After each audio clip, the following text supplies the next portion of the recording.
तो आज हम केमिस्ट्री के बारे में पढ़ेंगे, जो रीड का ही एक पार्ट है कि उसके अंदर किस प्रकार से हम देखें। पहला टॉपिक केमिस्ट्री के अंदर जो है वो है परमाणु का, कि परमाणु होता क्या है हमें पता है, लेकिन इसमें हम देखें तो मतलब कि सबसे जो छोटा कण है वो है परमाणु। उसके अंदर भी जो नाभिक होता है वो तो होगा आपके अंदर पास में प्रोटॉन प्लस न्यूट्रॉन, और उसके चारों तरफ जो चक्कर लगाते हैं वो हैं इलेक्ट्रॉन।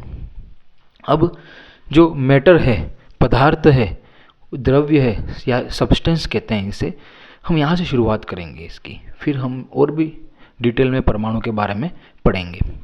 तो जो वह वस्तु जिसमें द्रव्यमान हो तथा जो स्थान घेरे वो क्या कहलाता है? पदार्थ कहलाता है। मतलब कि कोई भी वस्तु जो एक स्थान घेरती है और जिसका एक द्रव्यमान हो कोई फिक्स, उसे क्या कहेंगे? पदार्थ कहेंगे, सब्सटेंस कहेंगे।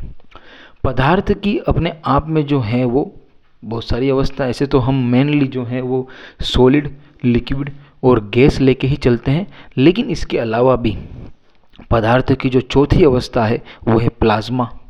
पदार्थ की और आगे हम देखें तो बोस आइंस्टीन कंडेंसेंट, ये भी एक अवस्था है। उसके अलावा एक और देखें तो फर्मिओनिक आयन कंडेंसेंट FIC।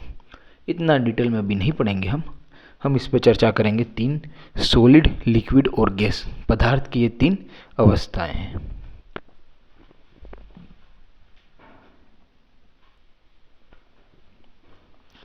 अब हम अगर आगे चर्चा करें तो मेनली जो सॉलिड, लिक्विड और गैस है, इसमें हम अंतर पूछ सकते हैं कि किस प्रकार से हम इसको क्लासिफाई करें। तो हमने एक छोटा सा चार्ट बनाया आपके सामने कि भाई अंतर के आधार पे अगर हम देखें तो कुछ पॉइंट हैं। पहला है पार्टिकल्स। अब सॉलिड होगा, कोई सॉलिड होगा तो उसके अंदर पार्टिकल तो क्या होंगे? बहुत पास पास होंगे। अगर लिक्विड होता है, बहता हुआ कोई द्रव्य है, तो उसके अंदर जो पार्टिकल हैं वो इसकी तुलना में थोड़े दूर दूर होंगे। और गैस है तो फिर पता ही है कि उसके पार्टिकल तो बहुत ही दूर दूर होंगे। तो ये पहला अंतर हो गया उसमें विद्यमान पार्टिकल के आधार पे। दूसरा जो अंतर है वो है आकर्षण का।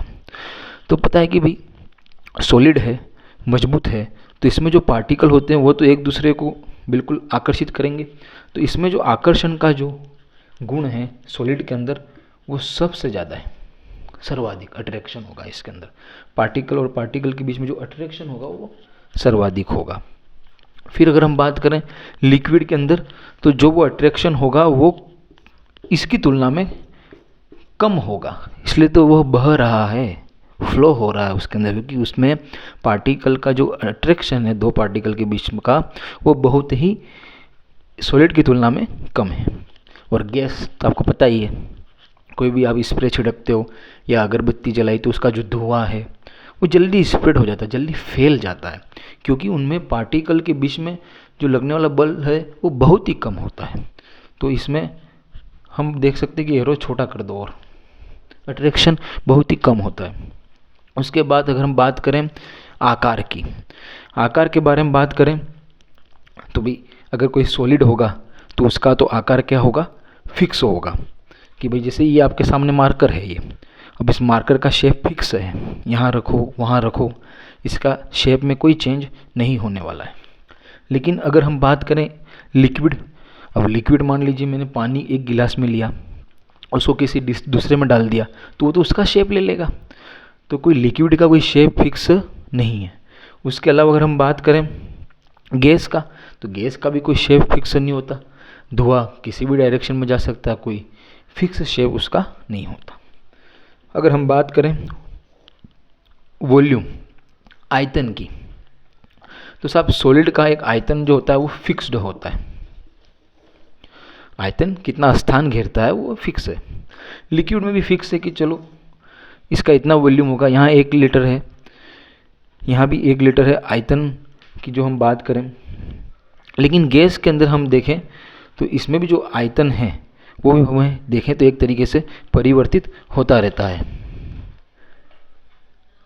तो आयतन यहाँ पे तो गैस में अनिश्चित ही लिखा गया है, तो परिवर्तित होता रहता है। दूसरा, अगर हम बात करें डेंसिटी, डेंसिटी का मतलब होता है हिंदी के में घनत्व। घनत्व की परिभाषा क्या है? डेंसिटी इज इक्वल टू होता है द्रव्यमान ओपन आयतन। घनत्व की परिभाषा क्या है? द्रव्यमान ओपन आयतन। यानी कि एक फिक्स आयतन में, एक फिक्स वॉल्यूम में मास कितना है, ठीक है। तो मुझे बताइए कि जो सॉलिड होंगे, अब मान लीजिए सॉलिड है ये, तो इसका एक फिक्स स्थान ले लें, तो इसके अंदर पार्टिकल पास पास हैं, तो इसके अंदर जो है वो डेंसिटी ज़्यादा होगी। एक इतने निश्चित स्थान के अंदर पार्टिकल कितने हैं। अब लिक्विड है, उसमें पार्टिकल ऐसे ही दूर दूर हैं, अगर इतनी ही शेप इसके अंदर लेंगे तो भी पार्टिकल जो है वो इसकी तुलना में कम आएंगे। तो यहाँ पे डेंसिटी मीडियम है। अब गैस है, मान लीजिए इतना ही स्थान मैंने किसी गैस के लिए लिया है, तो उसको कण ऐसे ही बहुत दूर दूर हैं, तो इसमें तो और कम आएंगी इनकी तुलना में, तो हम कह सकते हैं न्यूनतम है। तो इस प्रकार से हम कह सकते हैं कि जो पार्टिकल्स हैं उनकी डेंसिटी सॉलिड के अंदर सबसे ज़्यादा, लिक्विड के अंदर मध्यम और गैस के अंदर क्या होती है? न्यूनतम होती है। तो आज के लिए ये काफ़ी था। परमाणु में हम टॉपिक ये पढ़ रहे हैं, रीट के लिए भी काम आएगा ये।